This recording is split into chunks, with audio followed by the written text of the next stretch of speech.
there you go. That's easy. Good morning, everybody. Good morning to you guys.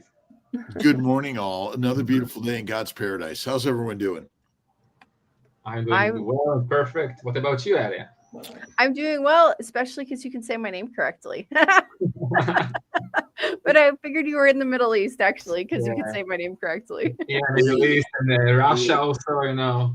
Yeah, exactly. Allah. Exactly.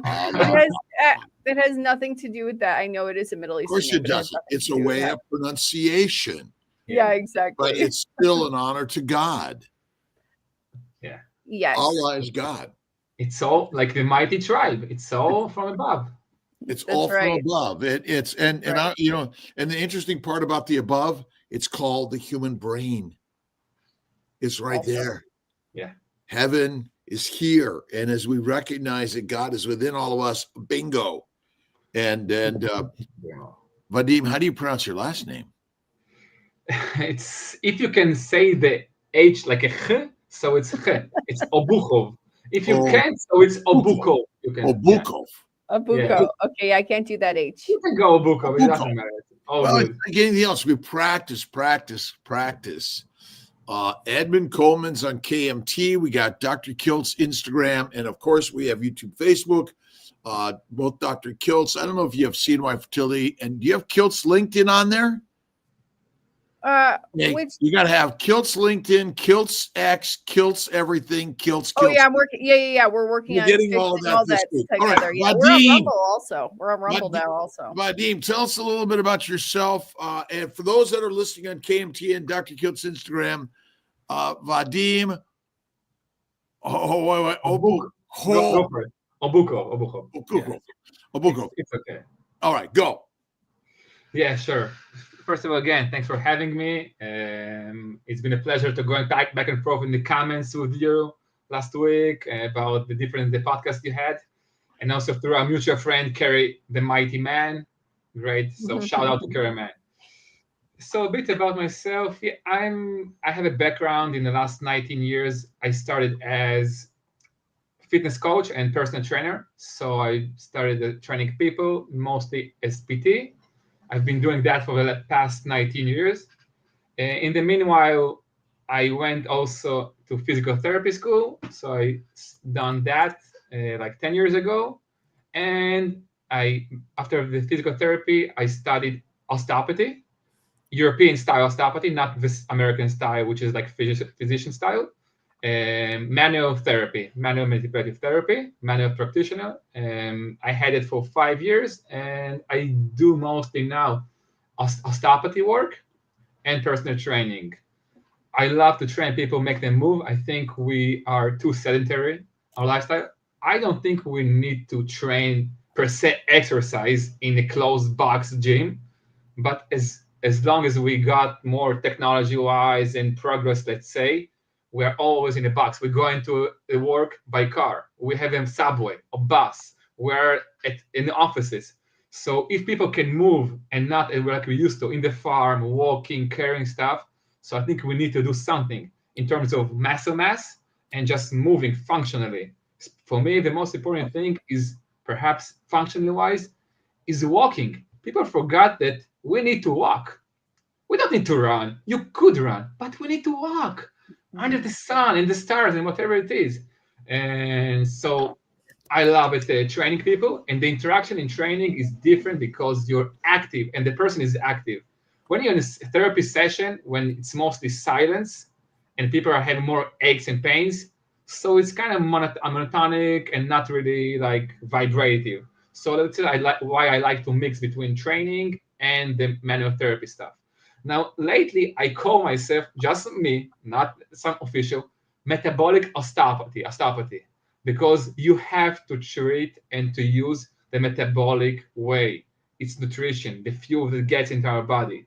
So just doing some kind of different kind of manipulation it doesn't mean that I treated the root cause. I can mitigate the pain, the suffering of a person. But in order to get into the root cause, we have to address lifestyle and especially food. So this is like in a nutshell about myself. So mention again, you went to physical therapy school, osteopathy, Yeah. and you've been in the health coaching field for how many years? Health, like training, 19 years. Health coaching, I would say like health coach metabolic stuff in the past 3, 4, 5 years, and so I would say. And what did you learn about diet that's been a game changer? And what type of things have you suffered from and found benefit, or your clients?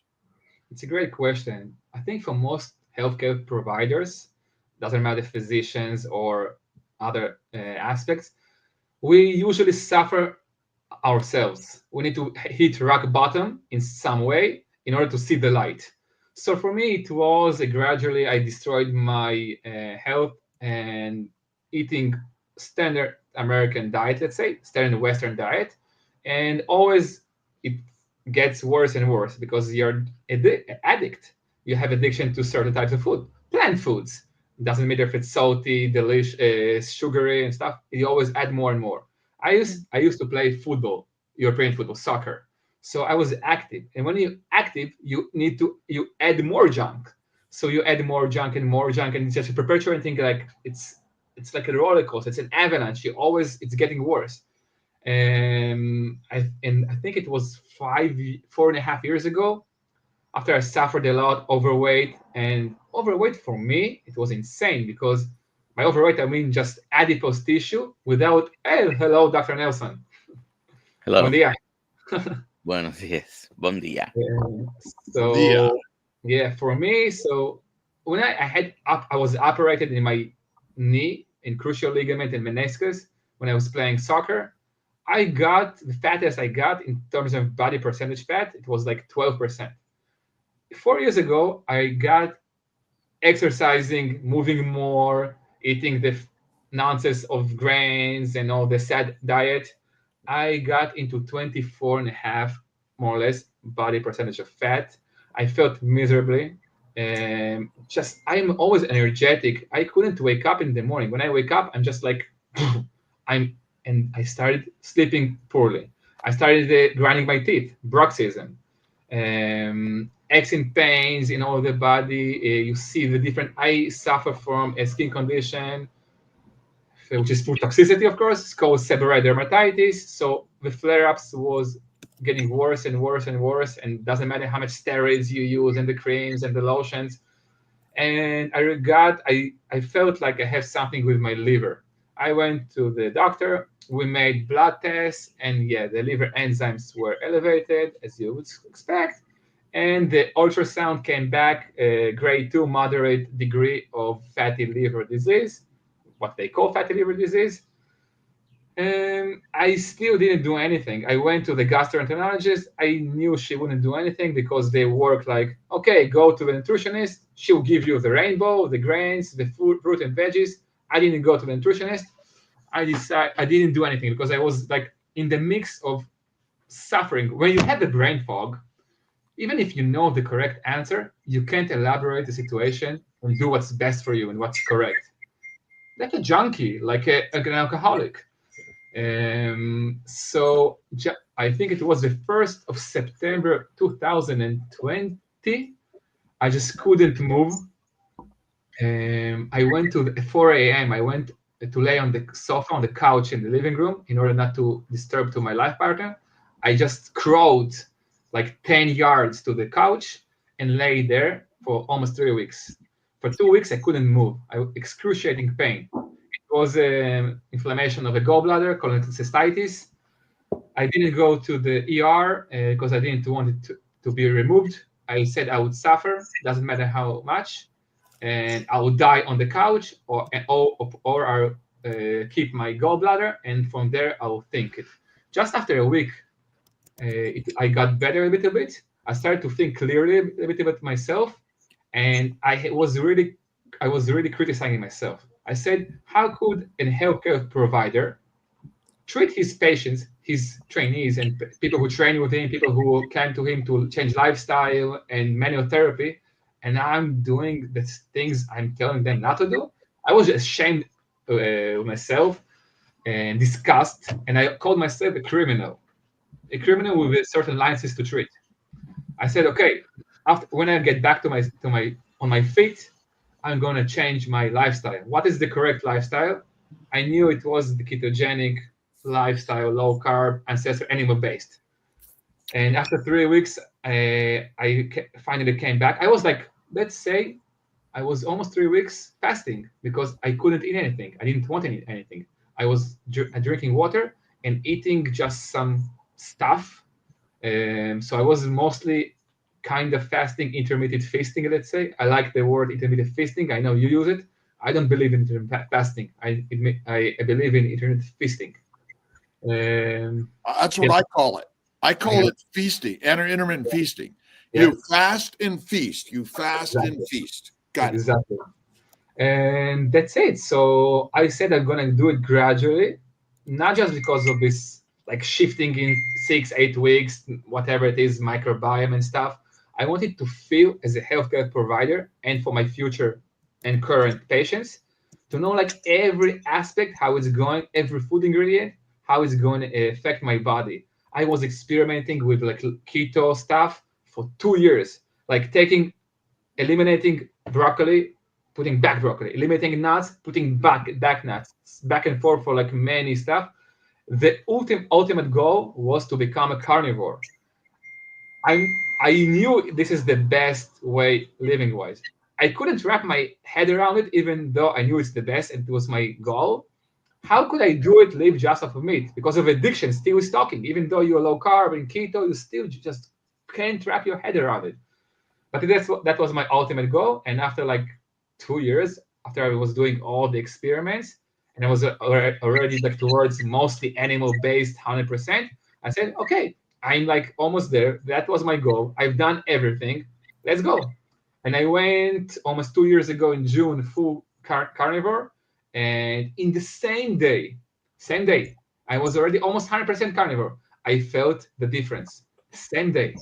Energy-wise, brain-wise, and exercise, it was amazing. Same day. And the morning I woke up, it was like a rocket. It was like something bursting energy, insane. And yeah, so this is like my story. Of course, I was incorporating that more and more with my patients, clients, and it's a tricky one. Not always you can do that unless people are coming you to consult with you in metabolic stuff. If you're doing in a setting of personal training, exercise, or manual therapy, osteopathy, you need to walk calmly when you're going to approach them and express those things, because you say it's like religion. I think it's like even more than changing religion. It's like becoming from a religious person being atheist. It's how hard it's to change your diet and hear something different, in my mind. What day in June did you say you started? It was either the 1st or 2nd of June. I couldn't remember like when I go all the way. This June it will be 2 years of carnivore, and I was 2 years before. It was experimenting keto, like between 10 to 50 grams of carbs a day, give and take. Yeah, I started June 29th. Mm-hmm. So you started exactly 4 weeks before me. Today is 637 days for me. Congrats. So we're going to celebrate in the same month. What about keto versus carnivore? How would you define the differences? It's a good question. I appreciate a lot Professor Bart Kay. I learn many things from him. He has, I think, a different way of looking at the difference between keto and carnivore. He calls carnivore not keto at all. And I was a bit in the middle between him and other folks in the aspect, because what is keto? Keto, it's a state, it's a physiological state, it's ketosis. Okay. Now, the higher the fat will be, the deeper we'll get into ketosis, and the lower the sugar we'll intake. Perfect. So if I'm doing animal-based products, just carnivore, let's say I'm eating ribeye, fatty meat all day long. let's say once a day, I don't like it. Go backwards a little bit, back. I don't like the definition and stuff, like such as yourself, because I'm eating until I'm full, and people should eat until they're full. Of course, hunger signals when we're gonna be there, but I eat until I'm full. When it doesn't taste good, I stop eating. I'm done until I'm hungry again. Now, if I ate not enough fat because the ribeye steak it's grass finished and it wasn't enough fat, okay, I'm out of ketosis because I ate. I'll be back in ketosis. Doesn't matter if I ate fatter meat or not because I feast, intermittent feasting. I'll be out of ketosis for like 4, 5, 6 hours, and I'll be back in ketosis because I'm not eating until the next day. Bar K usually says that carnivore diet is not ketogenic diet for him because the amount of protein, actually, definition is you're not in ketogenic constant state, so you're not. And he says it's healthier. He doesn't say you need to be in ketosis. I agree. People just checking their ketones all day long, and I don't get it. The purpose is just eliminating the toxins, eating nutrition dense foods, having good relationship with your food, not being addicted to it, food freedom, and that's it. Not about if your ketones is 4.5 or 0.6 or 0.1. We don't care about it. Just having good relationship with food, don't have toxins, and getting the right ingredients. That's it for me. Unless you are okay, you have an oncological state, cancer maybe. I agree we need the GKI need to be higher, so the ketones glucose ratio will be lower. Okay, maybe in some therapeutic setting it could be okay. Maybe at the beginning of autoimmune disease, okay, Parkinson's, Alzheimer's, but for the regular people who suffer from regular stuff, just stop being obsessed with level of ketones. And I would prefer to know in the beginning, having a CGM just at the beginning, just to see you don't have fluctuations over blood sugars and see how you react to the food. That's it. And then eliminate that as well. Just go by how you feel day by day. That's it. Can you comment about fasting more than a day? So I'm on day 4 of a 5-day fast. I do 2 to 3 every month, 5 to 7, 4 times a year. And I typically do 1 meal a day. What are your thoughts on fasting and as we call it, intermittently feasting? Yeah.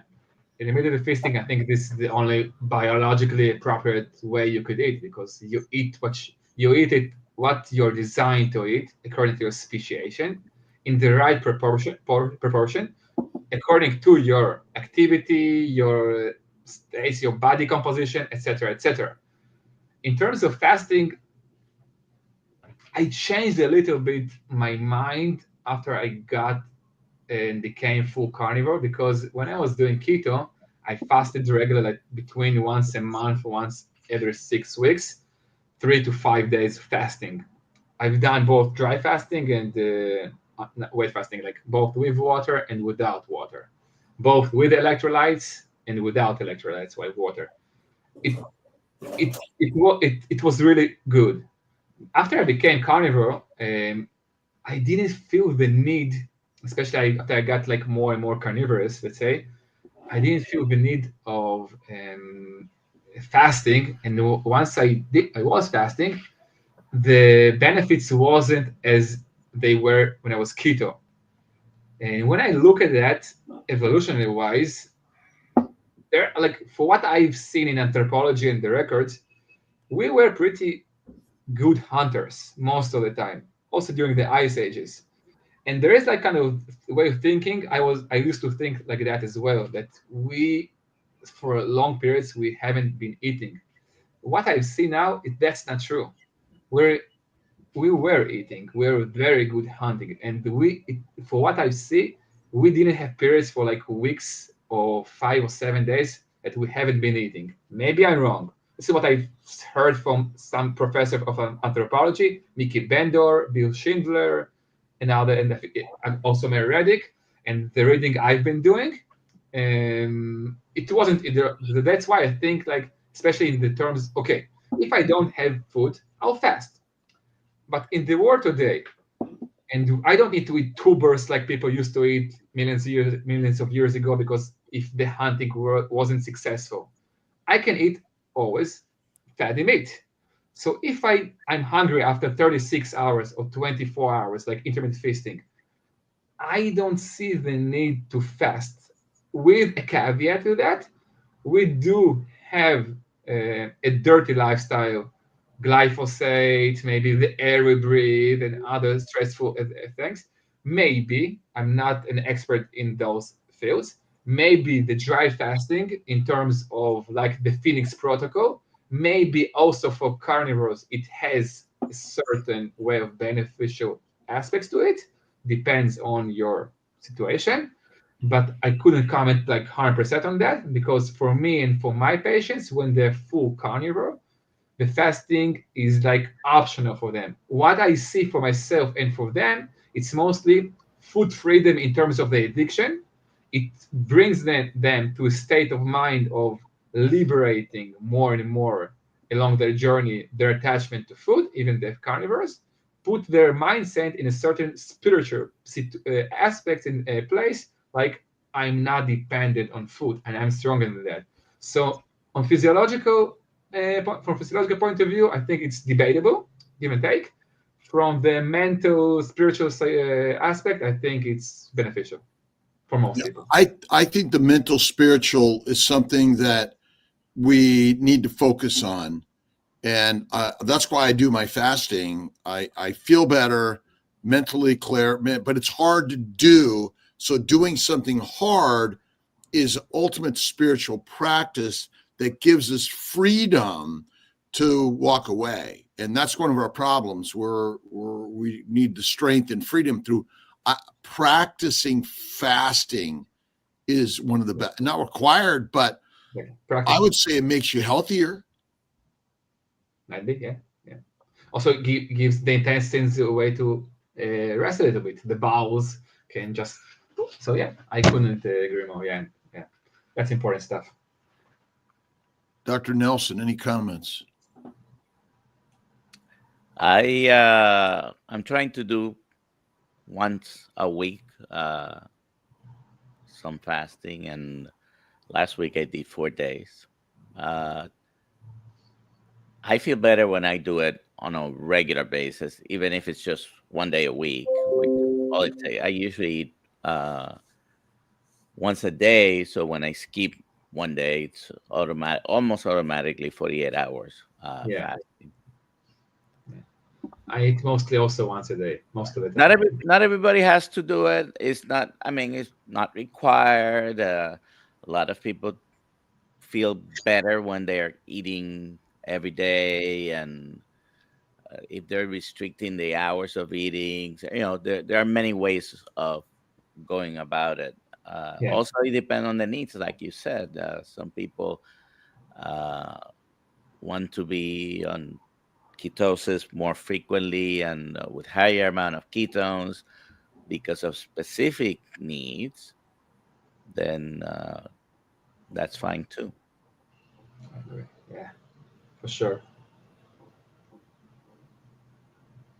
All right, we have some questions. Should we start getting to them? Some are Kiltz specific.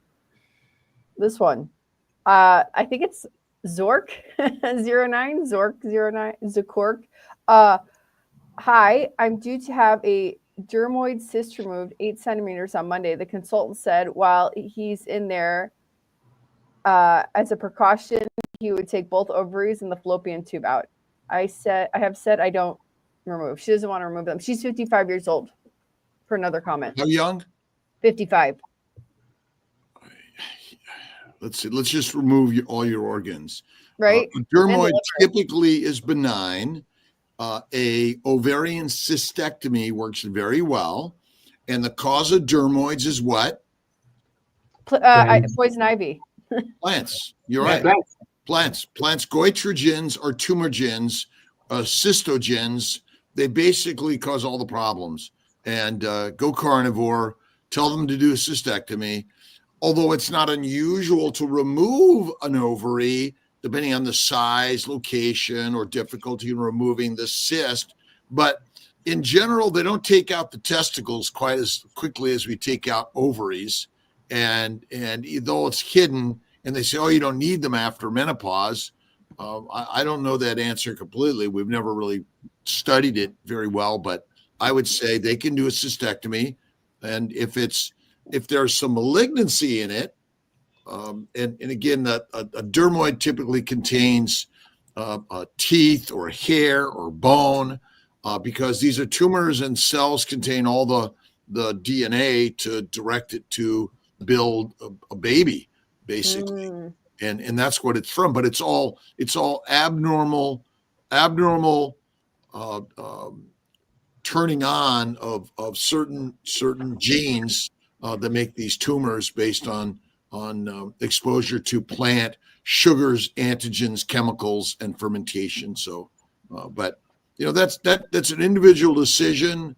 I would say that they could take out the cyst, and you don't need to take it all out. Okay. And the most important thing you said there was that it's usually not a malignant tumor. So doing that extensive of a surgery, I don't know. I'm of the belief that if we have a certain organ, that if there's no real need to take it out, maybe we leave it in. I don't know. I agree. I'm not a surgeon. I'm not a surgeon. The surgeon's motto, by the way, is never let the skin stand between you and a diagnosis. Well, and my motto is when in doubt, cut it out. And again, you could take out a cyst. They can do a rapid biopsy and frozen section to look for any malignancy if they suspect it. Dermoids have rare malignancy, but not zero. And so, it's not uncommon to remove an ovary, but to remove everything is not necessary. But, many times, depending on your age and you're done with reproduction, the answer is, oh, let's take it all out. It's just easier. But I think that it's easy enough to do a laparoscopic cystectomy, a belly button incision, small keyhole incisions. You could go home the same day. It's a lot less complicated and easier recovery. Great. But James, did you have any added points there? For me, it's like in mine, but we always start from the lower grade treatment, like conservative. You never go for the operation. I don't know her story, like how far it's going, but I would start with changing lifestyle, doing all the right stuff. If you've done all the right stuff and still things are not getting better, so it's a whole different story. If my knee is hurting, I won't go to replace my knee joint. I will do the lifestyle interventions. Then if things go downhill, I'll operate my knee. Well, that's a very good point. 8 centimeters is pretty good size. Certainly in the smaller sizes, doing carnivore, eliminating the source of the damage, which is plants, would be really helpful. And, you have to decide, each individual patient needs to decide to say, hey, I'm going to just watch this and wait. We'll try do something like carnivore lifestyle changes, mindset, meditation and prayer, and positivity. Grounding. It's all about bring, because they can disappear. That's for sure. Exactly. 100%. Cool. And one more thing is that when you have these large cysts on the ovaries, there is a tendency for the ovary to rotate. That rotation can put strain on the blood vessels going to it from the ovary, which could cause torsion, which can cause ultimate vascular deprivation to the ovary, kill the ovary, and have other problems. But that's not common either, but it can happen. It can happen. Something I would add that we studied it in osteopathy because of the torsions of organs and stuff in research, but we treat it manually. But it's not manually. Okay, I can do something, but it's the root causes again. We need to stop with the plant toxic, the toxicity environment. Exactly. Here's the next question. Good morning, Dr. Kiltz. I value your opinion. My wife Had 6 failed embryo transfers over the last 5 years. Now 8 months on carnivore. What's your opinion on Lupron and letrozole, FET? Well. So if the question is, you might have some inflammation of the pelvis, which is endometriosis and endometritis. I often recommend strict carnivore, fatty meat, salt water. You can treat endometriosis with Lupron, Myfembree, Orilissa, Ganirelix, just some of the medications that we use to turn off the pituitary gland, hypothalamus pituitary, to lower the estrogen level. And I also, and that's for like 2 to 3 months. And I also recommend Levaquin, Flagyl, Valtrex, Diflucan, because endometritis, bacteria, yeast, and viruses are a major cause of that. And the bacteria, yeast, and viruses in the bowels go out the rectum, anus, and right into the vagina, and they infect our implantation environment. And so I think people look at that also. So when you say Lupron, letrozole, that's commonly used for endometriosis for 1, 2, or 3 months. And I think that fasting or intermittent feasting or fasting can be helpful also.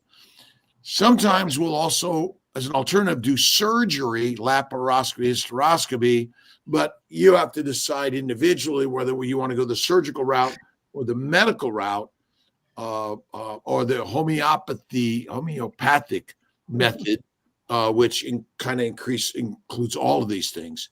And if you look at our family building guide, I know I had it somewhere here. I don't know where I put it.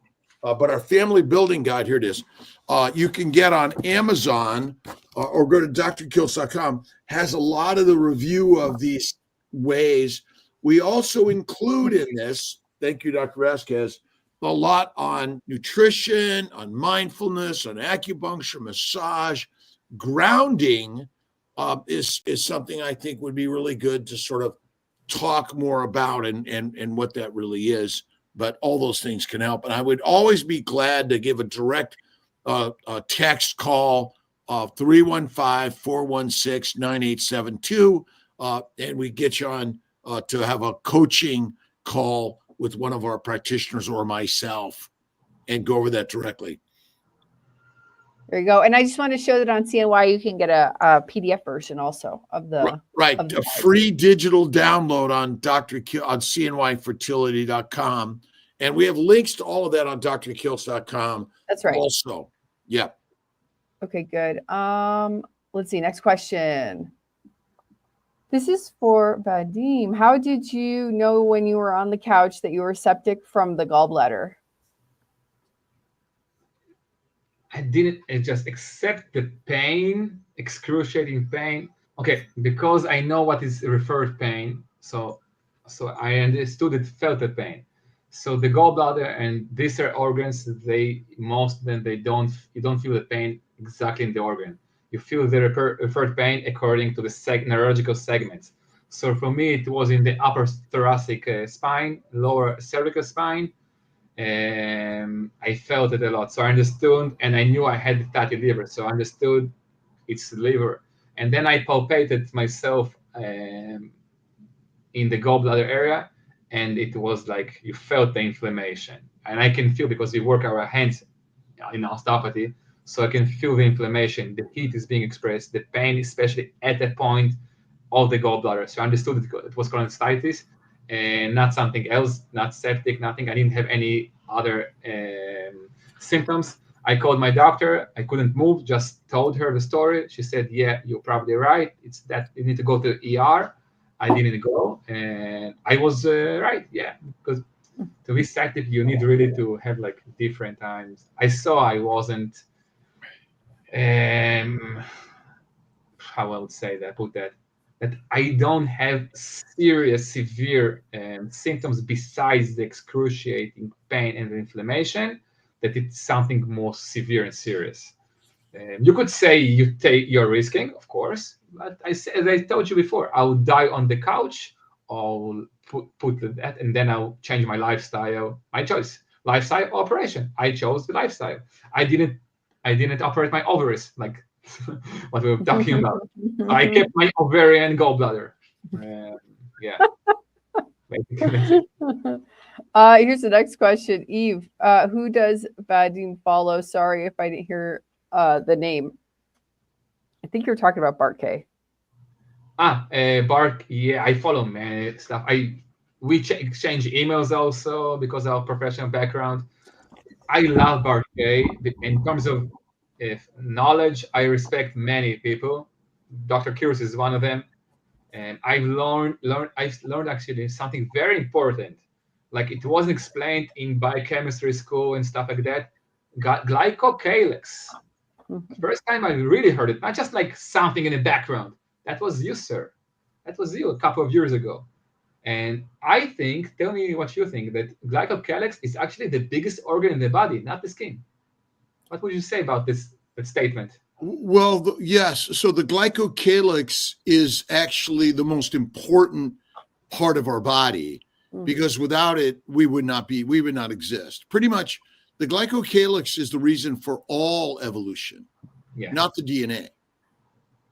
Would you say that it's the biggest organ in the body, bigger than the skin? Well, it encompasses every cell of the body in essence. So every cell of the body contains a glycocalyx. It contains it's a glycome, proteome, lipid environment, lipidome, and so those are parts of the structures that makes it. So you build the structure. A building might have steel or wood frame, and then it might have glass or stucco or wood on the outside covering it, and then it has wires and things like that. So the sugars are the most important part, because it's the lattice structure that keeps us together, plus it's the cable structure that is critical for energy or nerve conduction, and it's the friend or foe. So I don't know that I would call it a separate organ, but it is when we talk about your body doesn't need sugar, it needs it for energy. It doesn't use sugar for energy. Sugar is the building block and the barcode of every organ of the universe. So every cell of every organism contains a glycocalyx. I agree. Yeah. And in our skin, the chitin it's all sugar. And Dr.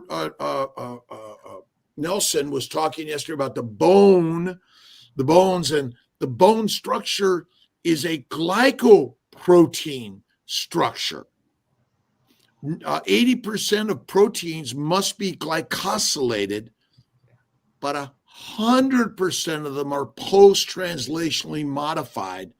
Methylation, hydroxylation, phosphorylation, glycosylated, and there are many other modifications of other substances linking onto the protein in order to give its function and structure. And proteins are worthless without post-translation modification. They have almost no function. And so it is, again, how many people talk about the glycocalyx or glycosylation? Also no one. Yeah. They don't know the difference between glycosylation and glycation.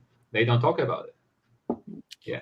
And so plants have a tremendous amount of foreign sugars.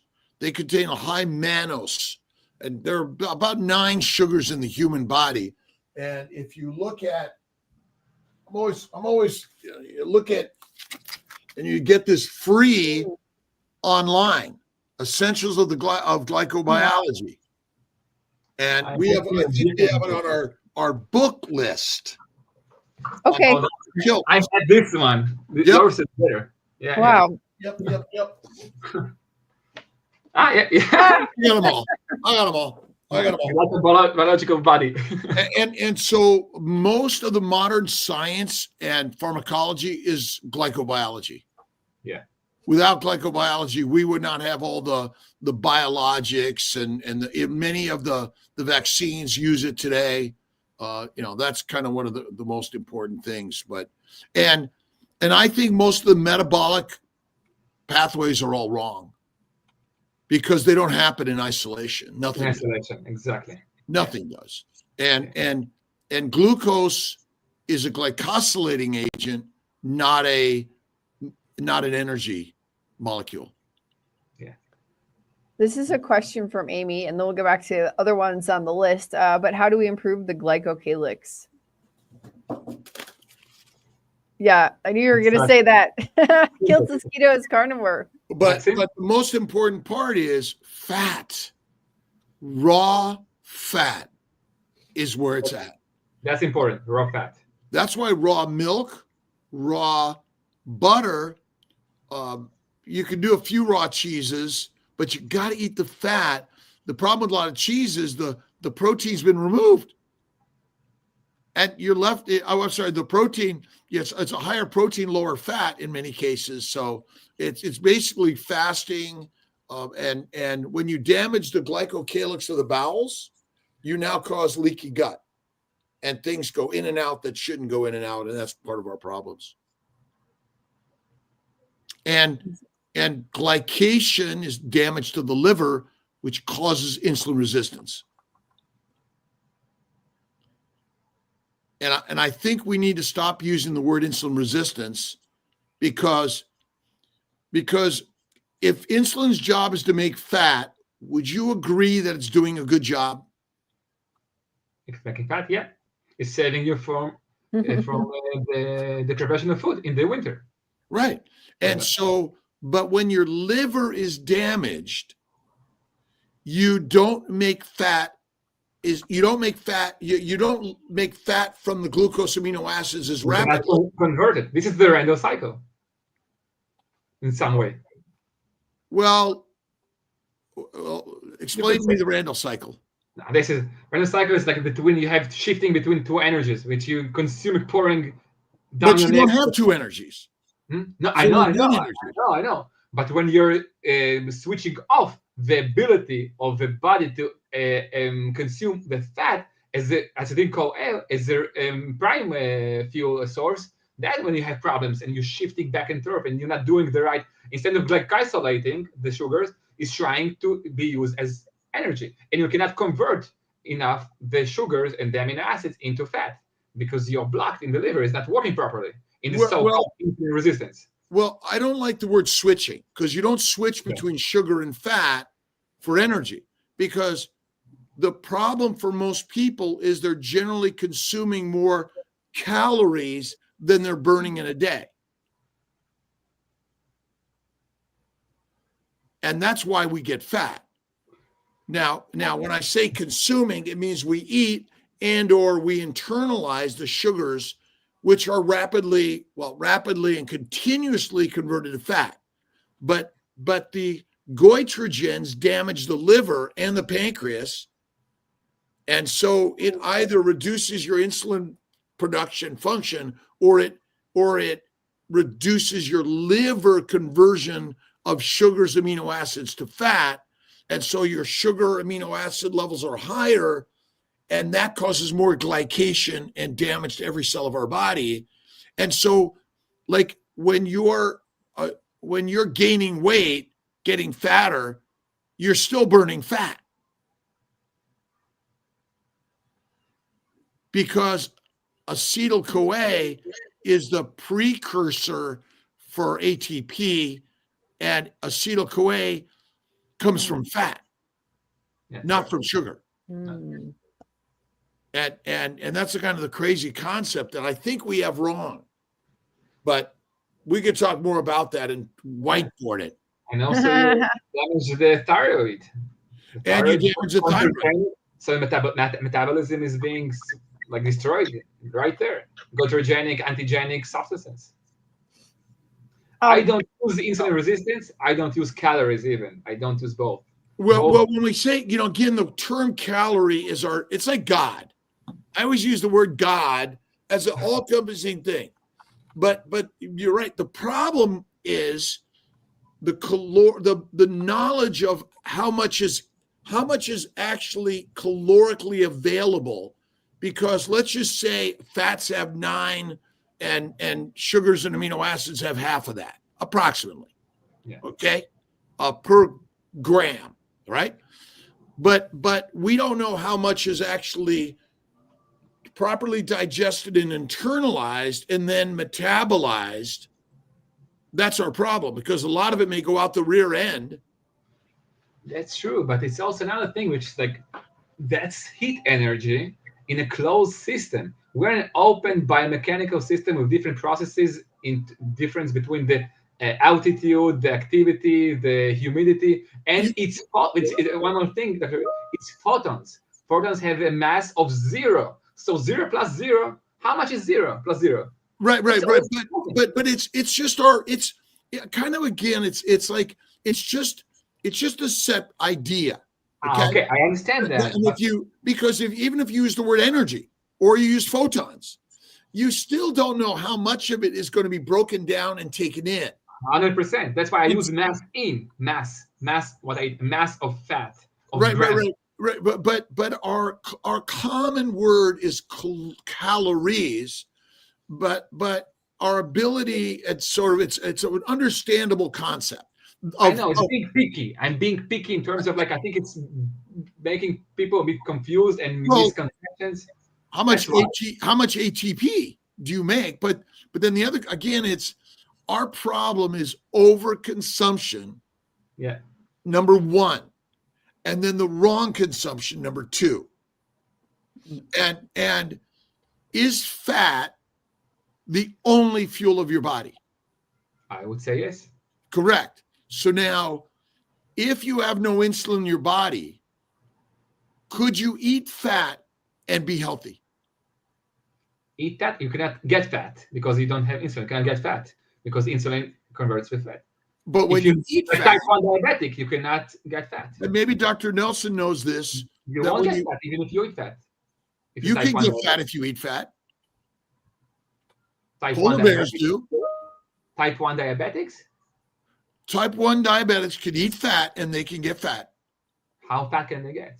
Much fat as they eat, because remember, the job of insulin is to make fat in the liver, and then the liver makes VLDL, which is fat, amino acids, sugars, minerals, and vitamins, which are delivered everywhere.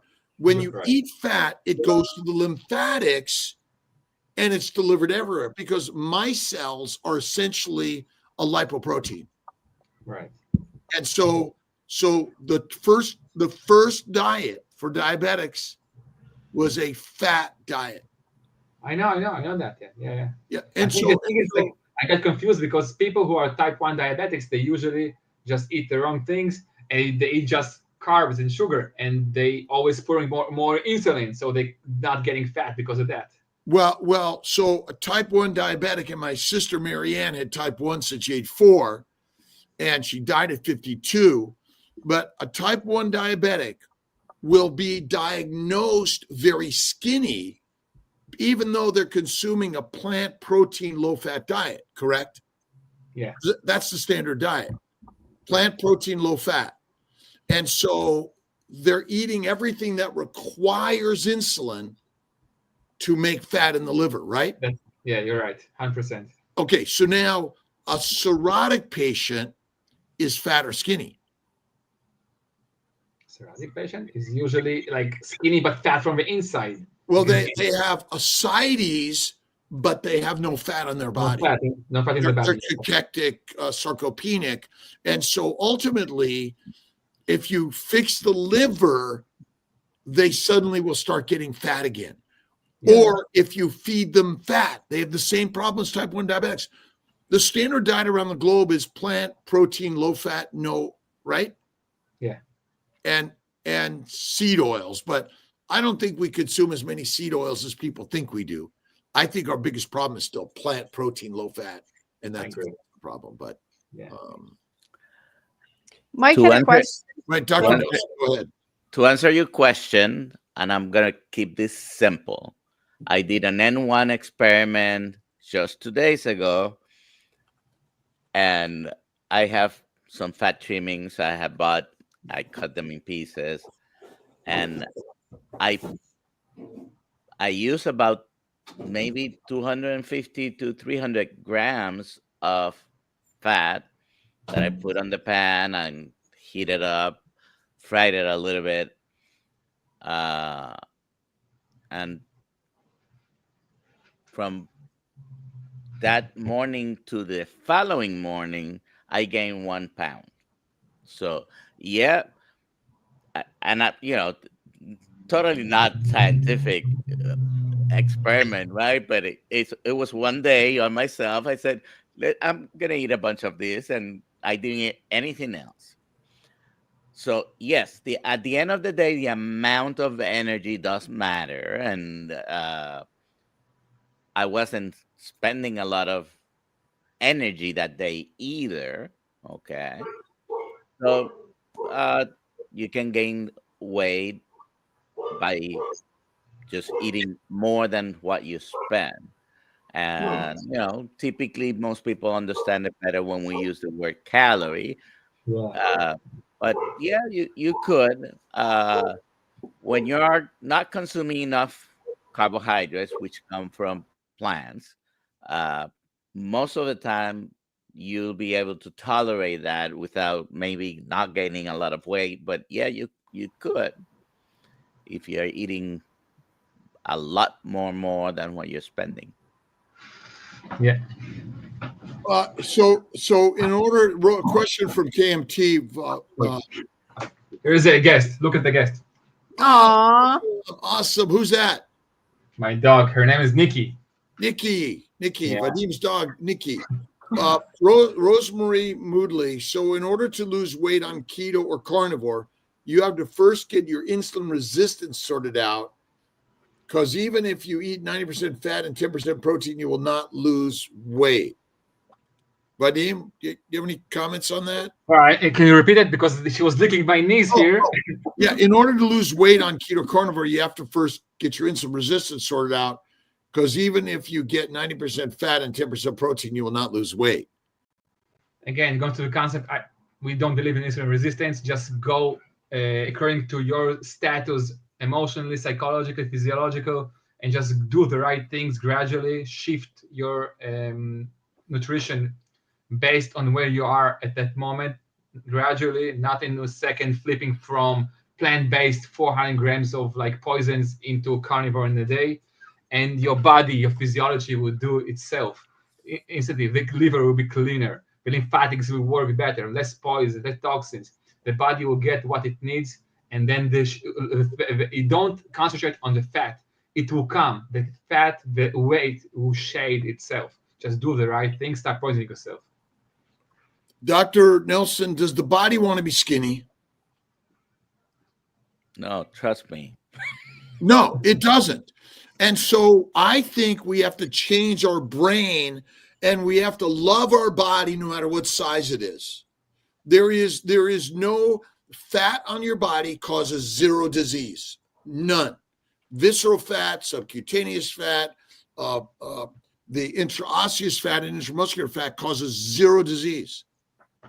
The disease is caused by consumption of toxic plants and the fermentation of them in the gut.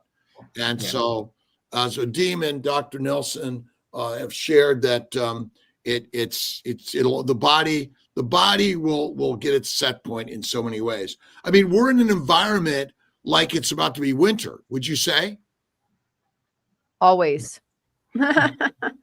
Always. We have abundance and access to food. I agree. That's terrible. This is like the most ancestry inappropriate thing we have at the moment. So we behave all the time when we see it. It's all around us. We behave all the time like if it was about to be winter, but 365 days. It's kind of thing. So my opinion on what the last question was that you read, I guess it was from Instagram. We have to sort out the insulin resistance? Do we have to? I mean, if you want, we can try, do tests, but you don't I think his answer was perfect. You don't have to I think necessarily. especially for women who we spoke the area before we started off air, like the preconception, the breastfeeding, pregnancy, female, especially if they're. I understand the body image and all the propaganda we have in Instagram and TV. Mhm. But a woman who wants to be fertile, you need fat for making the hormones. You need fat. It's so important. And I think it's like we don't talk about it. We have so many clients come to me and I heard I should eat that way. But hold on. Your preconception, you're eating so many plants, so many grains, so many gontrogenic, antigenic foods. How? And then I cannot conceive. I'm not pregnant, and my husband, we don't know what to do. They taking those pills, IVF, nothing. 5 years, 4 years, 3 years. Preconception, go fatty meat as possible. And during pregnancy, I don't care about something else. I'll tell you. I don't care about luteal phase, not luteal phase. Always the body works in the same way. I heard, sorry if I'm being critical of it, OBGYN a couple of days ago, an interview with Sean Baker, Dr. Sean Baker. She was lovely, knowledgeable, and sick. But the luteal phase, she says scientifically wise, I don't like to work scientifically wise, we think because of the hormetic stressors, we need carbs. But we created the hormetic stresses because the body is stressed. So if you will eliminate the things that create stress, being carnivore before preconception, you won't need in the luteal phase or in any phase the carbs in that week. This is my opinion. I'm being militant about it because it annoys me. The different and strange opinions and the tips people are giving from specialists. And then she's confused. Who are you to tell me? My specialist told me, my doctor told me, and this and that, and I read online. Just do the same thing for everyone. The lioness, the tiger, they all and the people always, all the during the history, we ate the same things during the same all different environments. Perhaps female will need sometimes more fat, perhaps, but the same concept, the same appropriate species appropriate diet. The fat never molds. Yeah. It suppresses the inflammation in the gut. It suppresses the microbes, which ultimately helps suppress the inflammation systemically. And the bowels are a big abscess, if you think about it. Yeah. And that abscess basically is making heat, gas, alcohol, aldehydes, methane, and the microbes flourish. They go out and they go back in. And ultimately, the fat is critical. And I agree with you 100%. We have a comment here. Yeah. We have a comment here on Dr. Kiltz Instagram from Ashley Marie 1027. Hey, had 2 unsuccessful retrievals, IVF, due to them being genetically abnormal. When should I throw in the towel? Never. Just for you. Oh. Don't throw in the towel.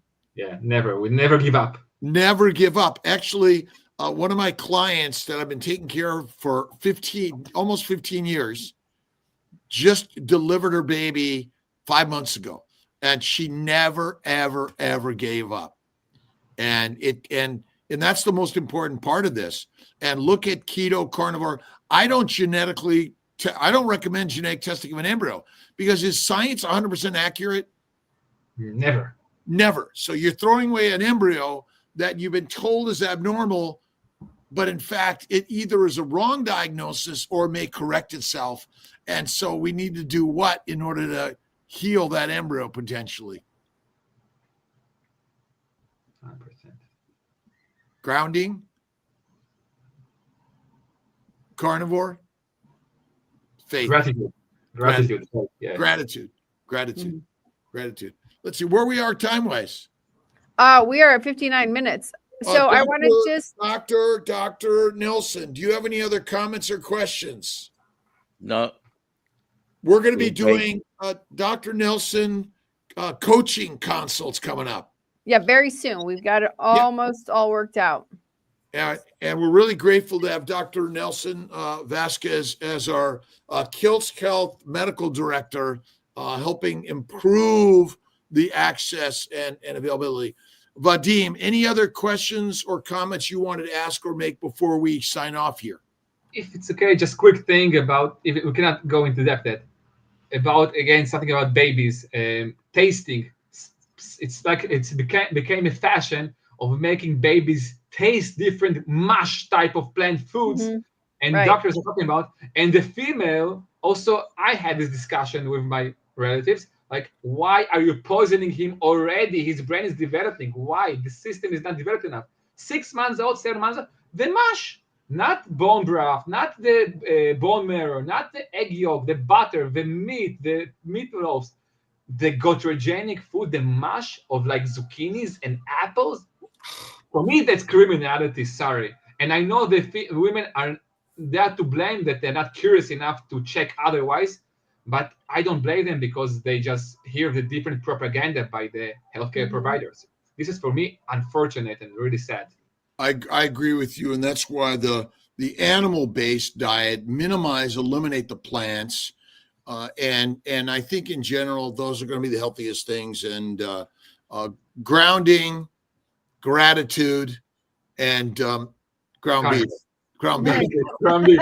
Lots of fat. 100%. Awesome. All right, let's do this giveaway real quick. What are we giving away? Kiltz Health shirt. Kiltz Health t-shirt. Yay, Brenda. Good job. Congratulations. Where can she can have my T-bone shirt if she wants as well. Yeah. Where do you live? Where do you live, Vadim? And what's your online resources? Yeah, I just kind of came back on. I was really anti-social media, and I understand we need to share more stories, both from healthcare providers and from regular people, because no one is regular. We're all special. My Facebook, I use a little bit. It's my name, Vadim Obokov. My Instagram is Vadim Stoic, like from Stoicism, Carnivore. Same is here. Like not Vadim, sorry, VO, my initials, Stoic, Carnivore. 1C, like the C of a Stoic and Carnivore, it's 1C. And Alia, let's make sure we get Carnivore Conversations with Vadim and also put his links everywhere. Where do you live, Vadim? Pardon? I live currently in Israel. I'm Russian, Ukrainian. I live in Israel, and I lived in Italy and Spain before. And my plan is to go back to Italy because this is my favorite country. I feel at home in Italy, and I hope next year I'll be back in Italy. I'm working on getting back to Italy. My grandparents are from Italy. My daughter just married an Italian.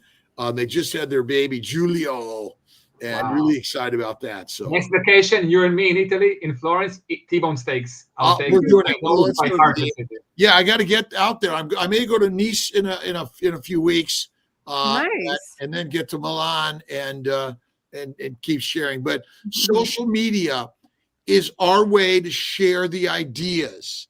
And like everything, there's good and bad to everything. We're sharing an idea, and the way that every human being in the world has access is through this modality. 100%. That's it. Last one more thing. I want to open, after discussing with Kerry Mann, my own YouTube channel just because of him, and I thought of calling it Metabolic Freedom. What do you think? I love metabolic freedom. It's it's plant freedom. 100%. I've been released from the plant, the industrial plant world, which really that's what it is. It's an industrial mission to make money off of our daily lives and make our lives miserable and go from there. Dr. Nelson, do you speak Spanish by any chance? A little bit I speak Spanish. I speak Italian fluently, but español también. Sí. Okay. Okay, cool. I guess that's it for today. See y'all later. We're all signing off. Thank you to Kiltz Mighty Tribe. Thank you to Dr. Kiltz Instagram and to YouTube, Facebook, and I appreciate everyone. Don't forget, is Kiltz Mighty Tribe for free, Dr. Nelson? It's free. Go to drkiltz.com and sign up for free for KMT and join us on our Monday Zoom calls at 5:30 p.m. Eastern time. And we need to get our Shopify up so everyone on KMT gets a discount. I can just do that right now. We can do it. Yes. Give them a discount. All right, there you go. Goodbye. I'm ending this live.